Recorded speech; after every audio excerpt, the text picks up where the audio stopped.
Welcome back to a very late recap of this past weekend's Charlotte, or I should say Carolina, 4-wide nationals from race 2 of the NHRA countdown to the championship. Like I said, I know this is a very late video, but there's kind of multiple reasons as of why. I was out at the Speedway this past weekend for the IMSA 6-hour event that took place on the same day as race day. So originally there wasn't too many plans on making a recap video, but I then decided I was going to wait it out a little bit because of all the news that it came out from this event, as well as the implications that came out in the point standings as well, because even though fans, including myself, weren't too crazy about the idea of a 4-wide championship event and the countdown, I will say it did work how the NHRA planned it would as kind of a wild card race, because there are a lot of things that has happened in this weekend that we're going to look back at during Pomona in November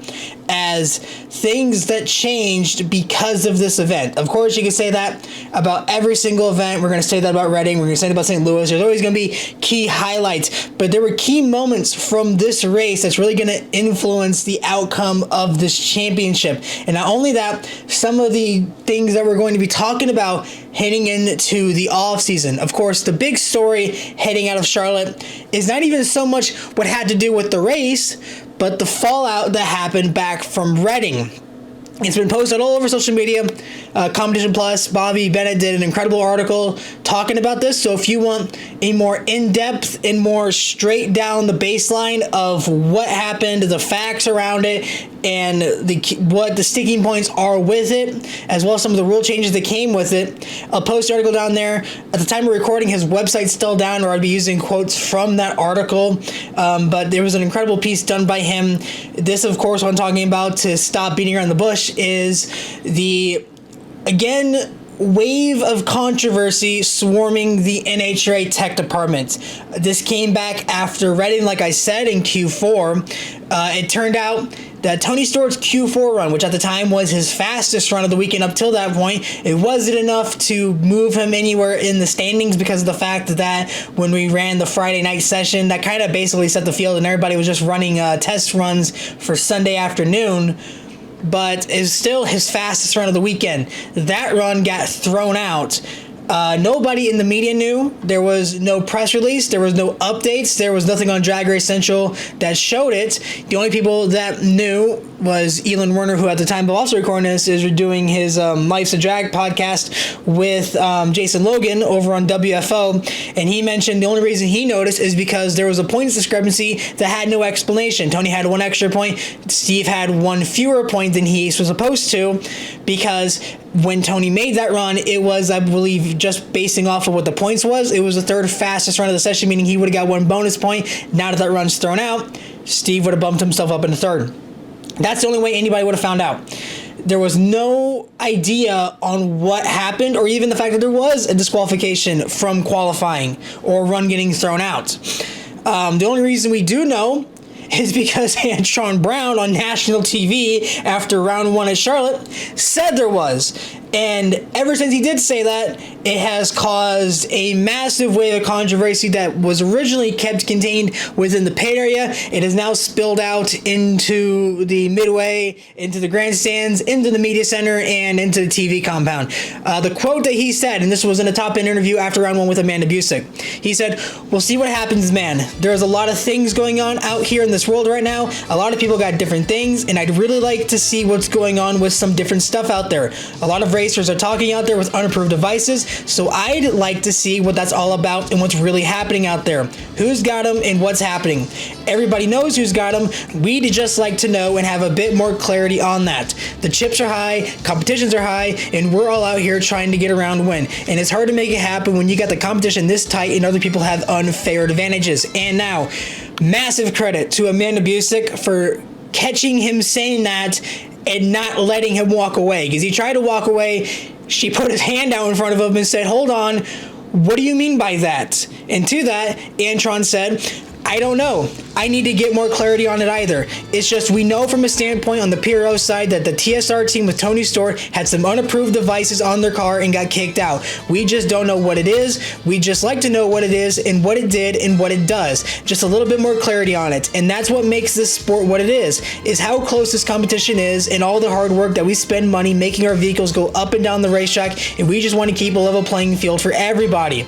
Now, of course, this is a TV broadcast, so what do? They take their cameras and Amanda Busick, go down to the TSR pit with Tony Stewart. Here's what he had to say in response to Antron Brown. I got a ton of respect for Antron, obviously. That's why on the PRO board we all voted him the vice president. So I got a ton of respect for him. But you know, I'd love to sit there and know what everybody in the pit area has in their cars. But that's why we have a sanctioning body that has a tech department. So no different than anybody else that has had runs thrown out because of things. It's why they have tech, you know? Everybody's got to remember we have Dodge as a partner, an OEM. So there's nothing on this race car that we absolutely know that we are doing the wrong thing. So everybody and the sanctioning body and every form of motorsports takes the rule book they're given and looks for the gray area and tries to find how to maximize everything they can do, and every team does that.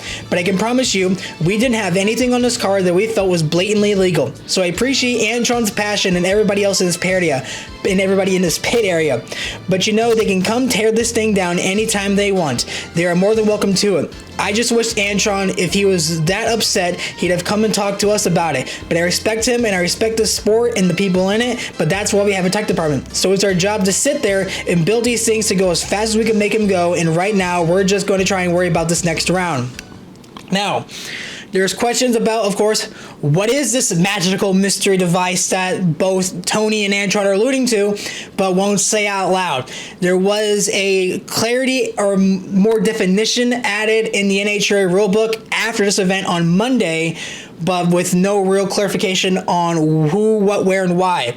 Now, Bobby Bennett, credit to him, talked to a couple crew chiefs and found out some ideas on what had happened. Now, there's long been rules against traction controls in top fuel dragsters.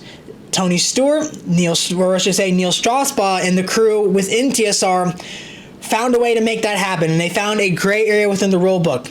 The way that I am understanding of how this works, because there was also a question, how would you make traction control work on a top fuel dragster? Because of the fact the tires are never actually gripped to the racetrack. It's just a matter of trying to get the cars to spin the tires as less as possible to get them moving down the racetrack. That's why you always see tire marks. They're basically just quarter mile burnouts of the smoke. So there's a way that you have to make it work, because the tires are not actually going to be gripping to the racetrack like how you would in a GT car that has traction control in your standard road car. The way that they figured out to do this, from what I'm understanding, is they have a data recorder inside the race car, and it is reading the engine level outputs and can tell what it needs and what power it needs. So without Tony having to adjust the throttle, it's automatically applying or decreasing throttle pressure to make sure the engine can get down the racetrack. That's how I understand of how this is happening. Of course, I'm not a tech guy, much like how Alan Reinhardt used to say, I fix computers with a hammer. That's basically how I fix cars. It's just by pouring Lucas Oil fuel treatment down the gas tank. But if that is the case, what I gotta say, I know I was critical about Sean Langdon because that was more of an innovation. That was more guys that have enough time to put bolts back on a race car. If this is in fact how this is happening, then what I gotta say, I'm not even so much upset with TSR for doing this, more of an applaud. That is innovation. I talked with Brian Lones back at Indy when he made a video about rocket fuel, top fuel dragsters back in the 70s, and we talked about how hard it is to make innovation in drag racing in these days because of the fact that everybody has done everything. Everybody has figured everything out. There's not really much more you can do with a top fuel dragster to make it any different than what it was before. This is innovation. This is something new. This is something different. This is something that has everybody talking. And in all honesty, it's genius. It's a genius way to make this happen and to make this work. Just because of the fact that now it takes out a whole other thing that Tony's not used to, which would be pedaling a top fuel dragster or making sure the engine doesn't blow itself up and can consistently run down the racetrack. It makes things easier on Tony. It makes it easier on the crew. It saves parts. So even though, of course, do I want this on a car? Not really. Am I against the team for trying? Of course not, because like Tony mentioned, their job is to live in the gray area. Bobby Bennett says you can't live in the gray area. He said it last night on Power Hour. That's the crew chief's jobs. That is what the good ones get paid for. That is what Chad Knaus thrived on when he won those 5 championships in NASCAR. It is what Ray Evernham thrived on. It is what, I can't think of the crew chief's name. I know a lot of older fans are going to be mad at me for this. Richard Petty's Dale Inman. It's what Dale Inman did so well back in the 70s. Same for Junior Johnson, except he was a bit more explicit about how illegal his stuff was. But regardless, that is what the best engineers and the best crew chiefs and all of the motorsports get paid to do, is to find those gray areas and to live in that perfectly. Of course, NHRA caught wind of it throughout the run. Here's where the problem really comes in. I'll praise TSR for making the innovations all day, but Bobby Bennett was straight down the middle. I'll say it right now. The fact that NHRA did not say a word about this is the big problem that I and a lot of other people have. This is a consistent issue. The only thing they're consistent at is having issues. I understand that, they're short-staffed. They don't have the manpower that, NASCAR, IndyCar, or IMSA would have. But you had the president sent back in Bristol when Elite Motorsports had almost a similar thing happen. Of course, there was a bit more different because Richard said that he talked to a NHRA official and they didn't say yes or no on whether or not it was illegal, and they did the bead and the bead liner in the tire, and they had a run thrown out. They had like a 100-point penalty and a $10,000 fine. It was screamed from the rooftop on top of the tower an hour after qualifying. So why we are finding out about this a week after the fact, which was another Q4 run being thrown out with no penalty and no fine, but we're finding this out because Antron Brown had the guts to say it on national TV. That's my issue. That's my sticking point. Because if I'm Richard Freeman, of course, it's a bit of complications because of the fact that you're now, business partners with Tony. But the fact that you had your dirty laundry screamed over the tower. Sean Langdon has his dirty laundry screamed over the tower. You had the president set. Now you're not following it. And on top of that, when you do have these precedents set and you do make these rulings, you refuse to elaborate. You stay up on the top end. You're faceless. Nobody knows who's saying it. Nobody knows why they're saying it. They just release a statement with a rule book reciting defined, but that's it. You look at IMSA, you look at NASCAR, hell, even IndyCar. IndyCar doesn't do it as much. They had to do it more so because the PR disaster they faced when they had the tech department nightmare at Indy was more of out of obligation to save face. But just an example, in IMSA, this past weekend in Indy, the pole-sitting Acura, the number 60 car, had their pole run disqualified because of some, I think, body infringement. There was a press release sent about it. They were very open about what it was. They were open about the penalty that came with it. It was out like the same night, about the same time that NHRA would have done the elite thing. It's just an issue that the fact that they can't be consistent. This is a major issue that the NHRA needs to address, because this again just brings up to light issues in the past. Buddy Hull had his run thrown out in Pomona. It's one of my most watched videos. That's not a storytime video.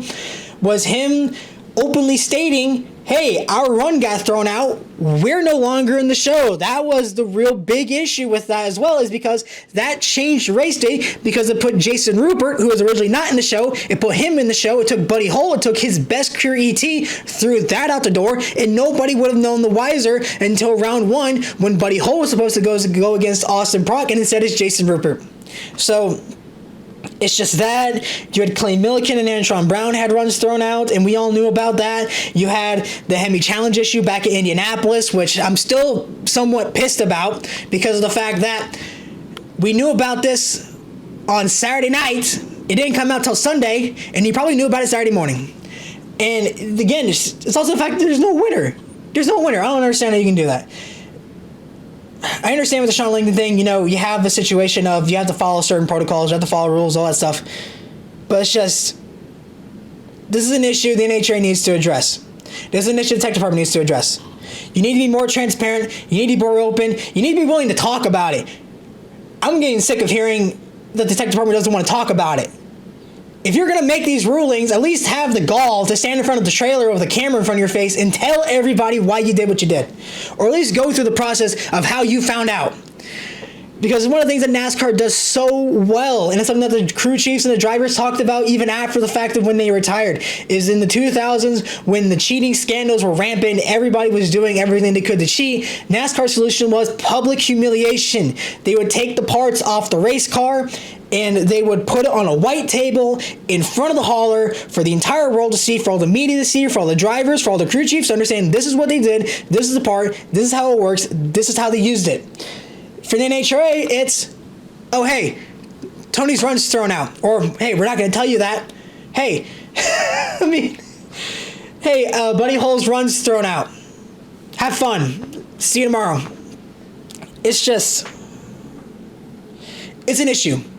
It's an issue the NHRA needs to address. It's an issue the NHRA needs to fix. I understand they're short-staffed. I understand they're training more people. This can't keep happening. We're a professional motorsport. I try to be as somewhat positive as I can. I try to be as straight down the middle. But this is such an issue with the tether issues, and it just keeps rearing its ugly head. And the fact that the only thing the NHRA can be consistent at is being inconsistent. It's annoying. I do want to throw one more thing out there. This isn't even so much a comment. I just thought it was kind of funny. Tony Stewart said, we have Dodge as a backer, so we're not going to put anything on the car that we know is illegal. Well,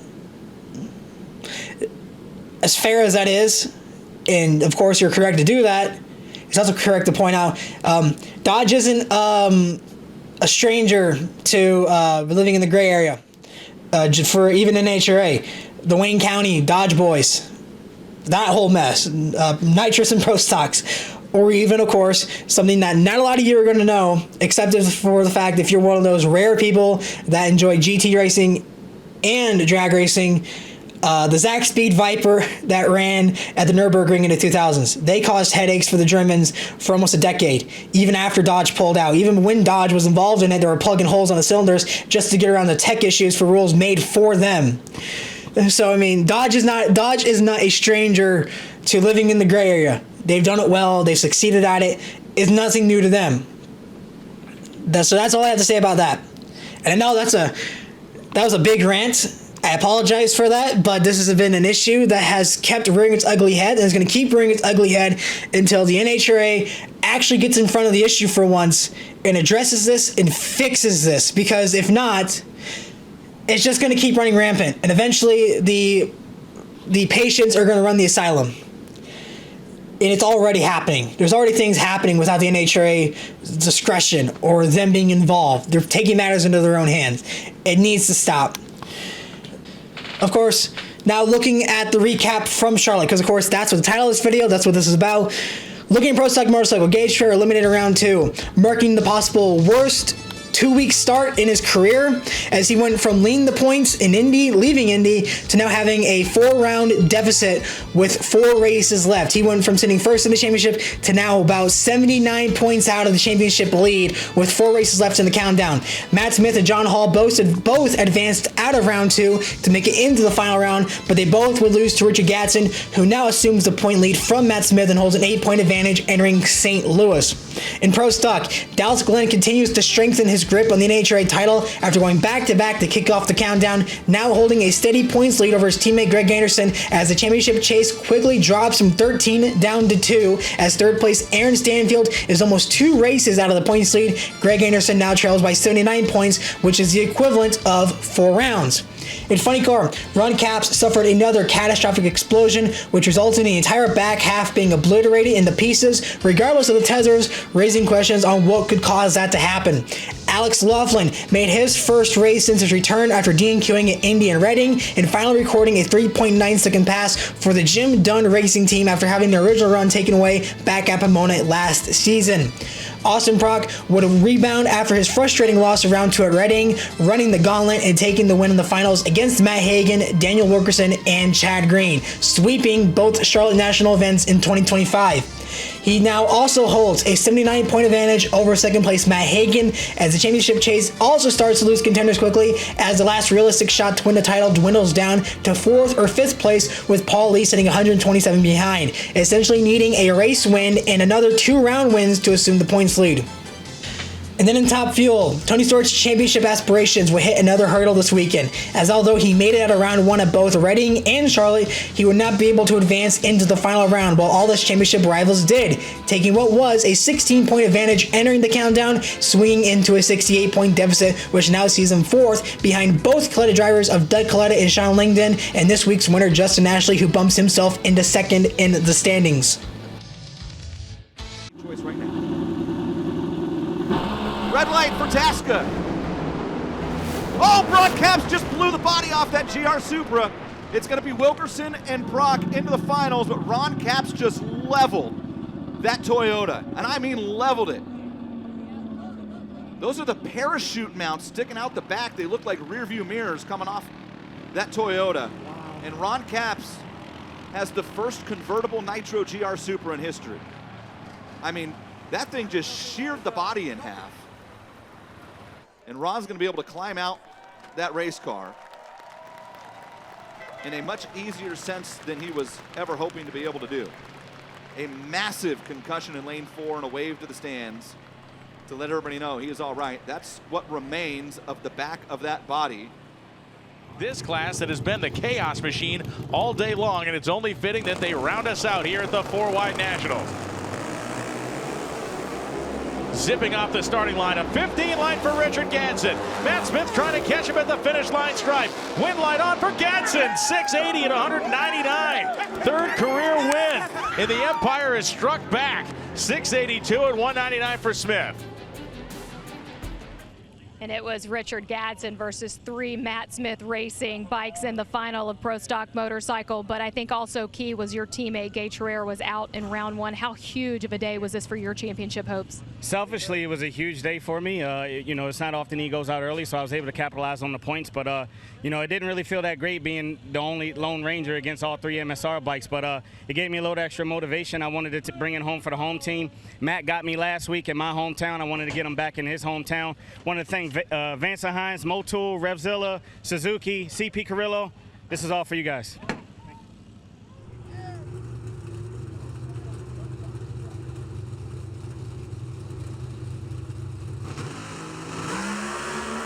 Off they go. Anderson's 31. 16 for Glenn. It's a 3-horse charge to the stripe. And out of that finish line stripe, the wind light will come on for Dallas Glenn. 6:55.4, 209 miles an hour, 0:16 reaction time. Signed, sealed, cash on delivery for this guy. And there's that 6th Wally on the season, and here's that time slip. Best reaction time, best run of that quad. And Dallas, Brian and Tony were talking about how safe you'll feel going into St. Louis, and can you breathe better? Are you there? No, not there. Not until they hand me that trophy. I'm not letting up one bit. I barely squeaked by on that semi one the last round. And I knew I had to go up there, and I was like, oh, just come on, one good light, one good light. And I tried to, made a little pedal move, got light on it, and hit it. Yes, thank you, Rick Hendrick. He called me last night and said, hey, if you win the race, that bonus is yours. So thank you, Rick Hendrick. Thank you, Rad Torque Systems, Summit Racing, DPF Parts Direct, Jesse, everybody at KB Titan. They were working their butts off. And thank you, NHRA, for giving us an awesome, safe facility and all the fans that are coming out. This is, I love 4-wides. The final round of Nitro Funny Car.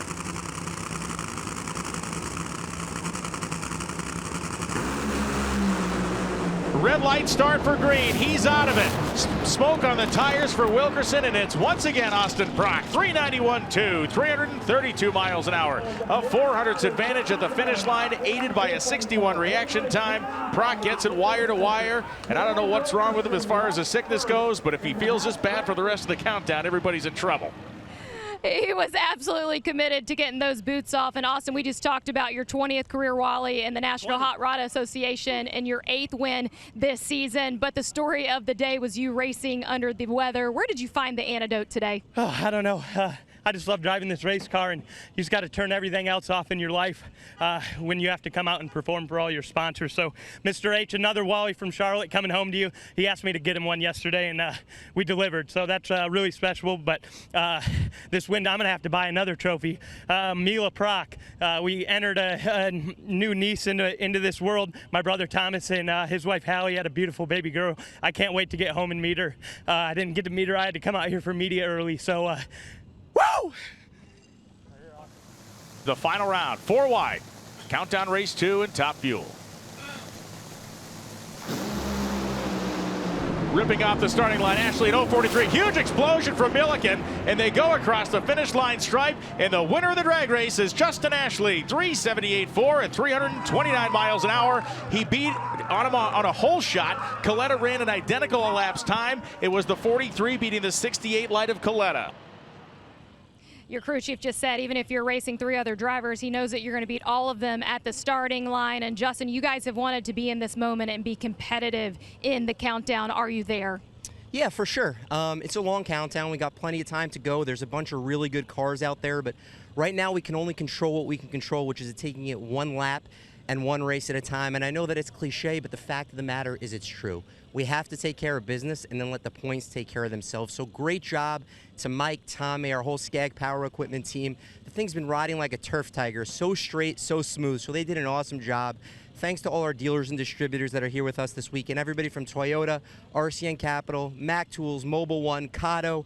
It takes a team, and today we did it as a team. A 4-wide win, a countdown win. It doesn't get any better than this. Guess your light. I saw it. It was a 43. I got you. I spoiled it. I wish I didn't see it. Thank you.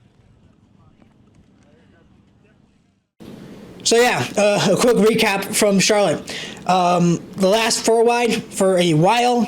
Next year, if you remember the schedule, we only have 1 4-wide race. So for all you who keep complaining in the comments, you got your wish. Only 1 4-wide race next year. To be honest, I'm kind of looking forward to it too. Schedule for this weekend. We're going to be in St. Louis for the 3rd race of the countdown, the last race east of the Mississippi River.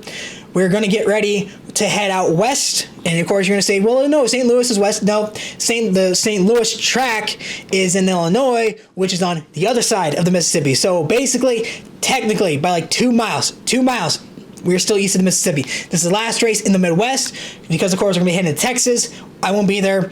Las Vegas will not be there. And then Pomona, I will be there. So we will be leaving tomorrow. This video is being recording on Wednesday. I'm leaving Thursday night. We'll be in St. Louis on Friday. We'll have full coverage of the Napa Auto Parts Midwest Nationals from Worldwide Technology Raceway. I'm looking forward to go out there. That was one of the pivotal races that really decided the championship. Of course, we say that about every race, but St. Louis last year was the highlighting factor that really helped decide the championship fight. So I can't wait to go back out there. It's an incredible venue. It's an incredible racetrack. It's an incredible facility. It's going to be a fun time out there as we get to see the last sightings of a lot of these Midwest superpower teams. Of course, TJ Zizzo is going to be out there, as well as some of the others. I do want to give a shout out as well. Ron Torno called it a career after this past weekend here in Charlotte, after an incredible career. Came close to winning on Norwalk. Sadly, ended on race day in round 1 when he red lit, but regardless, incredible career. Congratulations to the Rat. Enjoy your retirement. Hopefully we see you at the drag strip in the near future. But of course, that's going to wrap the video here. Thank you guys so much for watching. Be sure to hit the subscribe button down below. Hit the notification bell. Comment what you think of the rulings made this past weekend and who you think is going to be the championship contenders leaving St. Louis this upcoming weekend. Be sure to follow us on all social media pages down below. Mighty Mac Go 3 on Facebook, Twitter, Instagram, and TikTok. And until Friday night from St. Louis, this is Mighty Mac. We'll see you in the next video.